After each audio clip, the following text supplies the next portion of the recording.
자, 오늘 시편 102편 1절로 28절은 이게 다윗의 7대 회개시 중에 하나입니다. 우리가 아시는 것처럼 다윗의 7대 회개시는 6편, 32편, 38편, 51편, 102편, 130편, 147편 이렇게 7개 시를 다윗의 7대 회개시라고 합니다. 자, 그런데 이제 오늘 우리는 다윗의 회개시를 통해서 깨닫고 발견해야 될 것이 있습니다. 그게 뭐냐면 1절부터 11절까지요. 1절부터 11절까지는 지금 하나님의 징계로 극심한 고통을 호소하고 있습니다. 그래서 날마다 눈물로 잠을 이루지 못하고 밥을 먹지 못하고 마치 애로운 참새처럼 지금 심히 영육간의 고통을 호소하고 있습니다. 그러나 12절부터 22절까지요. 12절부터 22절까지는 그럼에도 불구하고 그는 해답을 찾았습니다. 내가 어떻게 해야 되는지 하나님의 약속을 붙잡은 것입니다. 하나님의 약속을 붙잡고 그가 그 애로움, 그 고통, 그 어두움에서 빛을 찾게 된 것입니다. 그게 바로 14절입니다. 13절, 14절. 자, 우리 13절, 14절 한번 읽으실게요. 시작.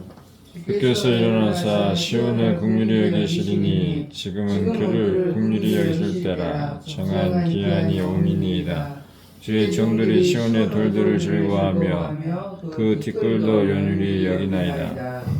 자, 12절에 보면 여호와여 주는 영원히 계시고 주의 기념명칭은 대대에 이르리이다.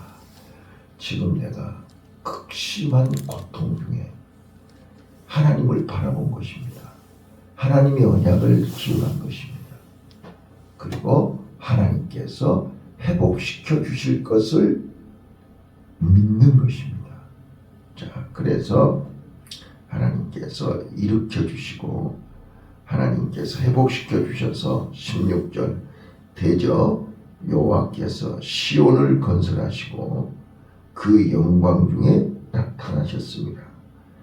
여호와께서 빈궁한 자의 기도를 돌아보시며 저희 기도를 멸시치 아니하시도다.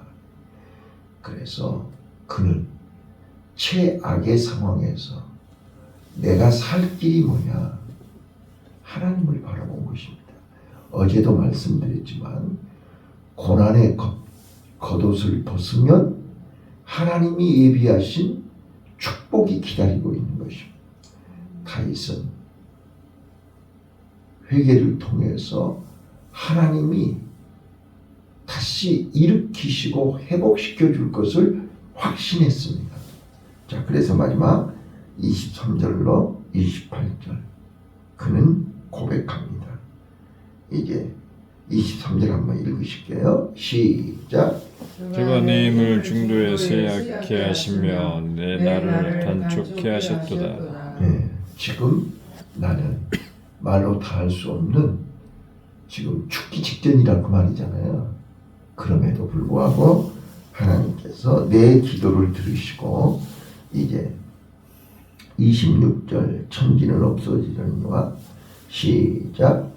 천지는 없으리려니와 주는 영존하시겠고 그것들을 다 옷같이 날그리니 의복같이 바꾸시면 바꾸려니와 주는 여사하시고 주의 연대는 무궁하리이다. 주의 종들의 자손이 항상 있고 그 후손이 주 앞에 굳게 서리이다 라고 고백을 하는 겁니다. 자, 그래서 오늘 이 다윗의 7대 회개시를 통해서 우리에게 주는 교훈이 뭐냐? 첫 번째요. 우리는 배경을 알아야 되잖아요. 자, 자세하게 사무엘하 11장부터 오늘 본문이 16장까지 내용이 다 포함되어 있는 내용입니다. 자, 우리가 잘 아시지만 다윗이 하나님 앞에 가슴 뜨거운, 그러니까 절망에 빠질 수밖에 없는 사건이 4번 나옵니다.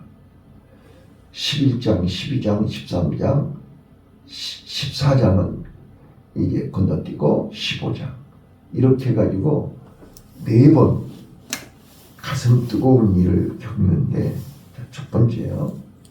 우리가 잘 아시는 것처럼 이제 전쟁터에서 전쟁을 해야 할 다윗이 왕궁에서 잠을 자고 저녁녘에 일어나서 이제 후궁에서 목욕하는 여인을 발견하고 그는 이제 하나님 앞에 이 우리아의 아내를 범하는 죄를 11장에서 범하지요.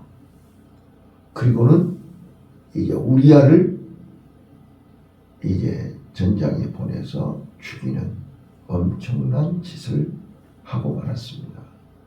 자, 그래서 12장에 하나님이 나단 선지자를 보내서 이제 회개하게 하시고 이제 책망을 하셨어요. 경고를 하셨어요. 자, 너희 집에 칼이, 집안에 칼이 이제 떨어지지 않는다. 이게 떠나지 아니하리라. 그런 책망을 들었고 그 일로 인해서 이제 암논이, 장남 암논이 배다른 동생 다말을 이제 겁탈하는 그런 사건이 12장에서 벌어집니다. 12장에서는 이제 이 우리아의 아내 밧세바가 임신을 하죠. 임신을 했는데 그 아이가 죽습니다. 그리고 이제 그때 하나님 앞에 다윗이 회개하고 금식하면서 회개했지만 그 아이는 죽고 그 후에 솔로몬이 태어나는 게 12장입니다. 그리고 이제 13장에서 다말 사건이 일어나고 그 다말 사건으로 인해서 이제 압살롬이 암논을 죽입니다. 형제간에 이제 살인 사건이 일어나고 압살롬이 도망을 가죠. 자, 그런데 이제 도망갔던 압살롬이 14장에 다시 돌아와요. 돌아와서 화해를 요청하지만 다윗이 화해를 받지 않죠. 그래서 이제 압살롬이 반역을 계획합니다. 그게 이제 15장에서 반란을 일으켜서 헤브론의 왕이 되고, 그랬더니 신하들이 다 압살롬에게로 돌아가 버렸습니다. 그리고 압살롬이 이제 예루살렘을 함락합니다. 그래서 이제 16장에 다윗이 도망을 가죠. 도망을 가는데 시므이가 따라다니면서 다윗을 저주하고요. 또 아이도벨이라고 하는 친구가 군대 장관이었는데 이 친구가 압살롬에게 이제 당신이 예루살렘의 왕으로 확장하려면 왕이 남겨두고 두고 간 후궁들을 10명이나 되는데 백성들을 보는 앞에서 그 후궁들을 취하소서. 그래가지고 이제 16장에서 그 후궁들을 취하는 장면이 나옵니다. 이 소식을 들은 다윗은 지금 피를 토하면서 하나님 앞에 회개하고 기도합니다. 자, 오늘 이 대기편이 바로 이런 배경 속에서 자신이 하나님 앞에 죄의 대가로 하나님의 징계로 이렇게 비참하고 이렇게 초라하고 이렇게 극심한 고통을 당하고 있음을 고백합니다. 자, 3절 한번 읽어볼까요? 어떤 상태까지 내려가는가 한번 봐보세요. 3절입니다. 시작. 드디어 내 날이 연기같이 소멸하며 내 뼈가 능가리같이 탔나이다. 예, 지금 다윗은 어떤 것을 경험하고 있는 거예요? 어떤 것을 체험하고 있는 거예요? 지금 그렇게 화려했던, 그렇게 용맹스러웠고 백전백승했고 그렇게 온 백성들에게 열광과 환호를 받았던 그 다윗이었는데 지금은 어떻다고요?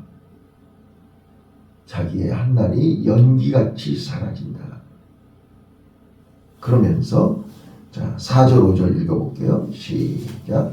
내가 음식 먹기도 잊었으므로 내 마음이 불같이 세잔하여 싸우며 나의 탄식 소리를 인하여 나의 살이 뼈에 붙었나이다.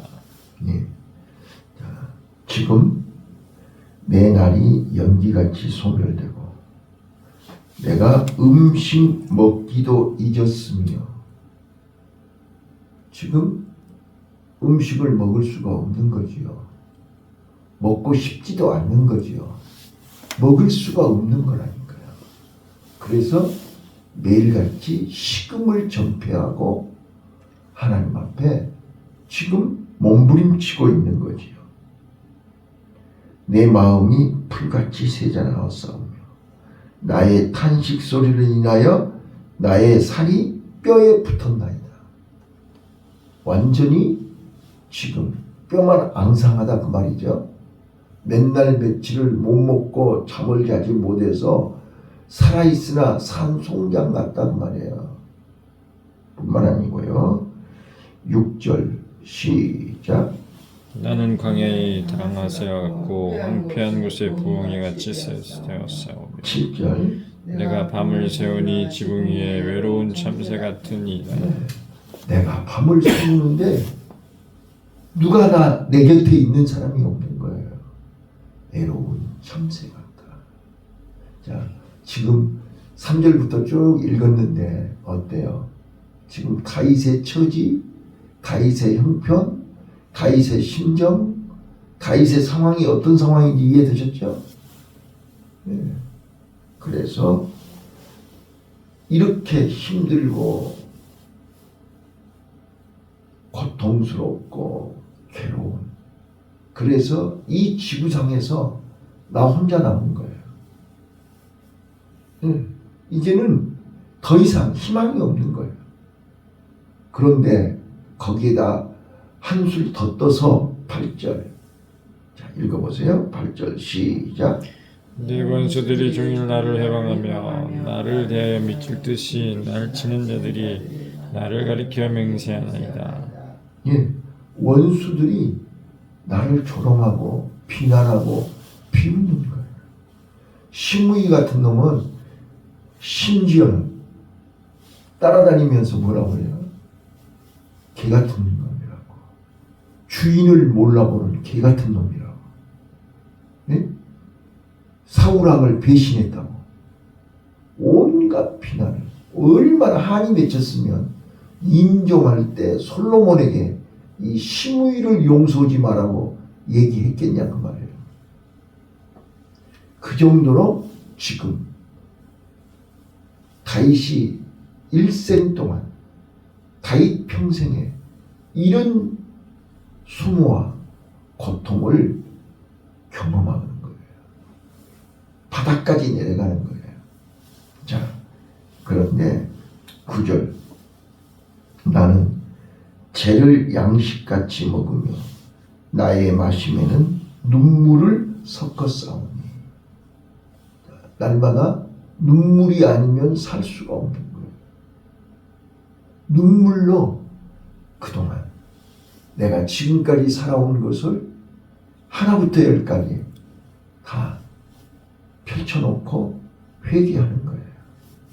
자, 저는 이제 10절 이는 주의 분과 노를 인함이라 주께서 나를 드셨다가 던지셨나이다. 이제 내가 지금 이렇게 고통받고 고난으로 지금 하루하루를 살얼음판을 걷고 있는 다윗이 원인을 알았습니다. 내 죄로 인해서 하나님이 분노하셨다. 그래서 나를 던져버리셨다. 어떻게 해야 돼요?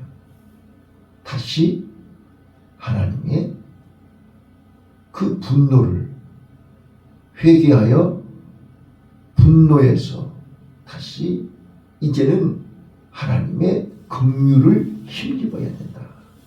그래서 11절 내 날이 기울여지는 그림자 같고 내가 풀의 세자남 같으니이다 라고 고백을 합니다. 자, 이제 원인을 알았어요. 하나님이 분노하심으로 나를 던지셔서 내가 이렇게 됐다. 그래서 13절 주께서 일어나사 12절이요 여호와여 주는 영원히 계시고 주의 기념 명칭은 대대에 이르리이다. 주께서 일어나사 시온을 긍휼히 여기시니 지금은 그를 긍휼히 여기실 때라 정한 기한이 오미니이다. 이게 하나님께서 시온을 일으키시고 다윗을 일으키시고 나와 여러분을 긍휼히 여기시고 일으켜 주실 줄로 믿습니다.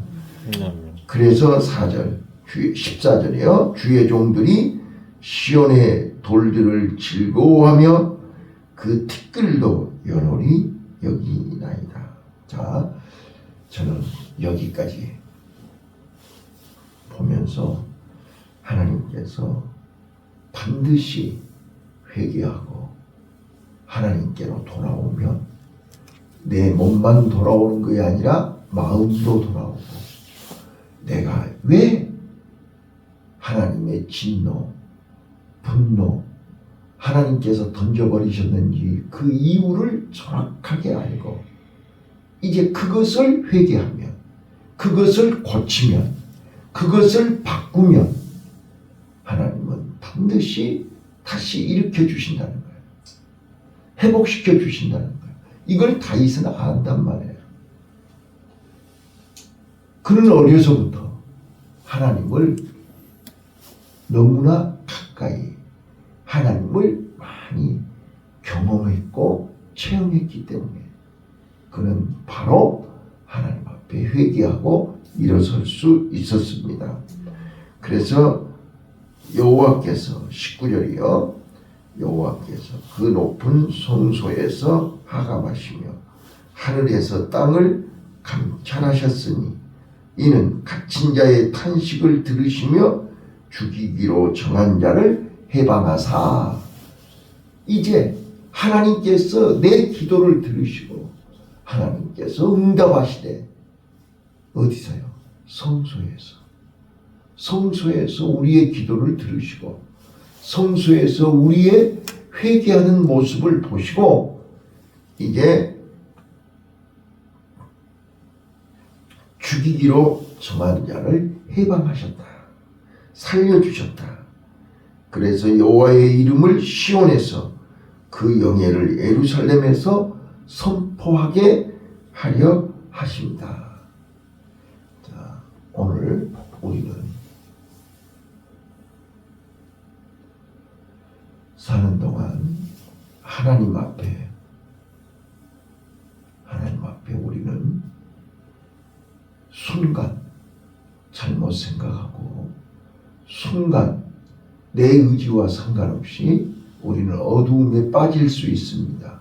실수할 수 있습니다. 잘못할 수 있어요. 자, 우리는 이게 죄의 포로가 될 수 있다 그 말이에요.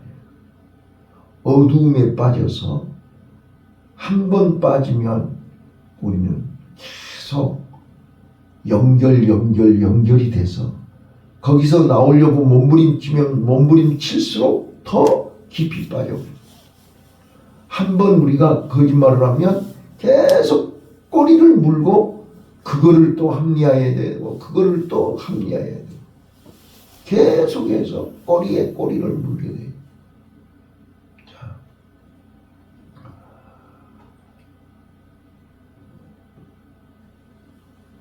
포로에서 우리가 자유함을 얻으려면 우리는 회개해야 됩니다. 철저하게 회개해야 됩니다. 대충 해갖고 되는 게 아닙니다. 대충 해가지고 적당히 해가지고 되는 게 아니라 오늘 다윗이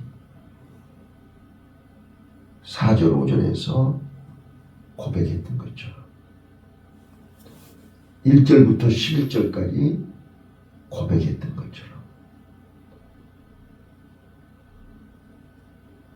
먹지 못하고 자지 못하고 살아있으나 죽은 자처럼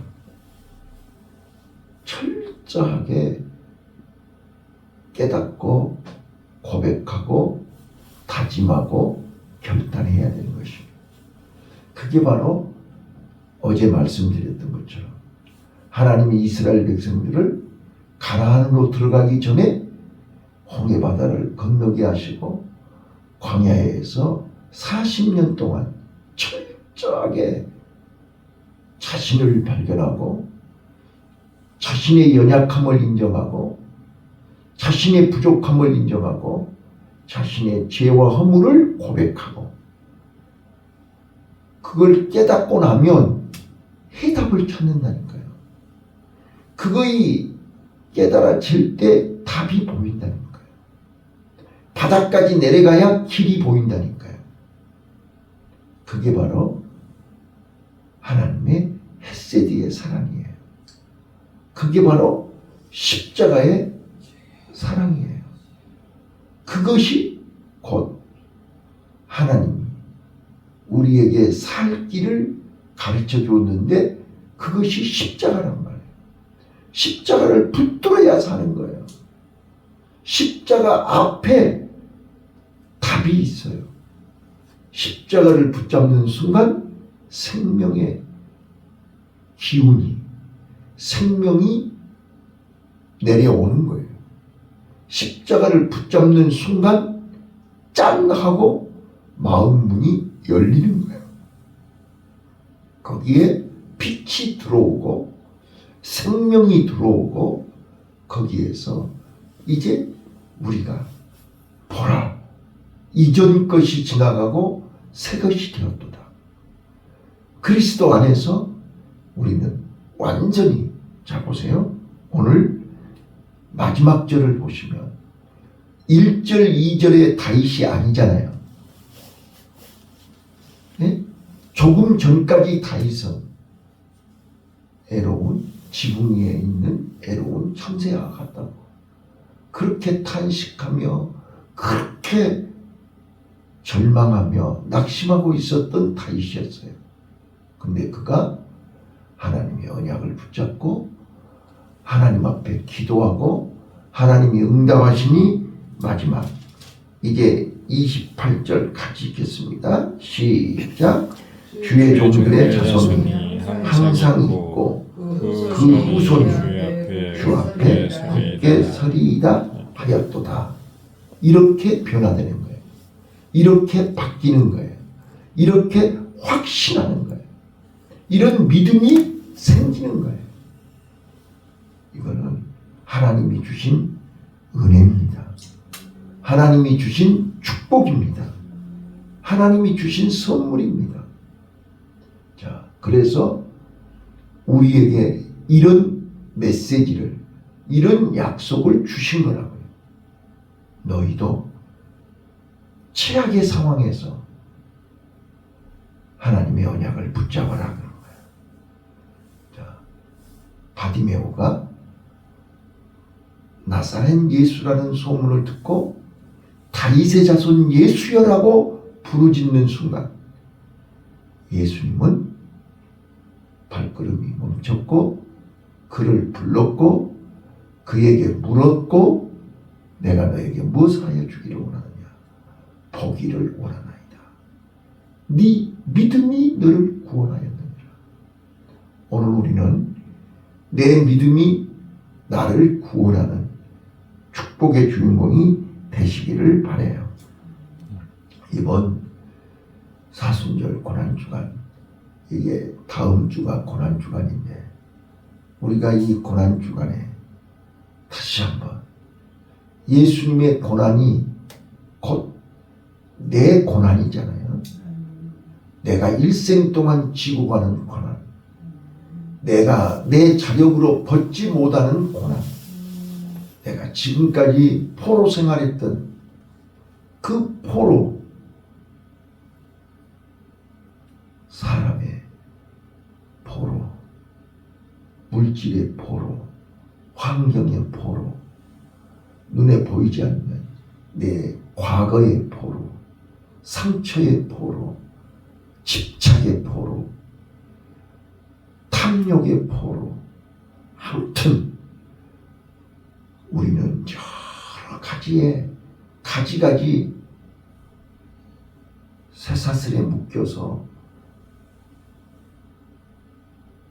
살아도 산 것 같지 않고 먹어도 먹은 것 같지 않고 자도 잔 것 같지가 않고 삶의 질이 예수 안에 있다고 하면서 갇혀서 어두움 속에서 평안을 모르고 기쁨을 모르고 감사를 모르고